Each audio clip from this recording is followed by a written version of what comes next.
বরিশালে দুই সঙ্গীকে নিয়ে এক কিশোরীকে সংঘবদ্ধ ধর্ষণ করা হয়েছে এমন অভিযোগে বুধবার সকালে এক যুবককে গ্রেফতার করে পুলিশ।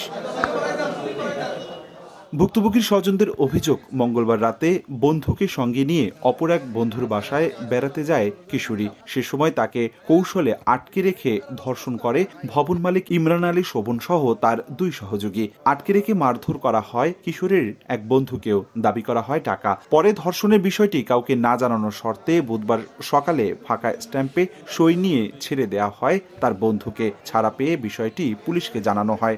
আমরা বলছি যে আমরা ভাই বোন বন্ধু, আমরা এখানে আসছি, বলতেছে কিসের বন্ধু এই বললে আমাদেরকে আলাদা একটা সাথে সাথে আমার বোনের আলাদা একটা রুমে নিয়ে গেছে। ওর সাথে রুমে যখন আমাদেরকে ঢুকায়, আমাদেরকে ওরে আলাদাভাবে নিয়ে যাওয়ার পর ওর সাথে কি করে ওইখানে বসে তো আমার মার শুরু। ওরা উদ্ধার হয়ে আমাদের থানায় আসে এবং অভিযোগ দায়ের করে অভিযোগের প্রেক্ষিতে আমরা ওই আসামি গ্রেপ্তার করি। শোভন আসলে মাদকাসক্ত পুরো, এমনি সে ধনী ফ্যামিলি ছিল, তো দুইটা বাড়ি তার বিল্ডিং। এর আগেও একটা ইনসিডেন্ট হয়েছে 2 দিন আগে, কালকেও একই ইনসিডেন্ট। ধর্ষণের অভিযোগ অস্বীকার করেছে গ্রেফতারের স্বজন।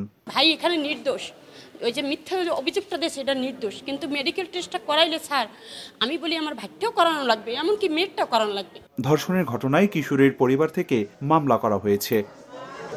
অপূর্ব অপু, সময় সংবাদ, বরিশাল।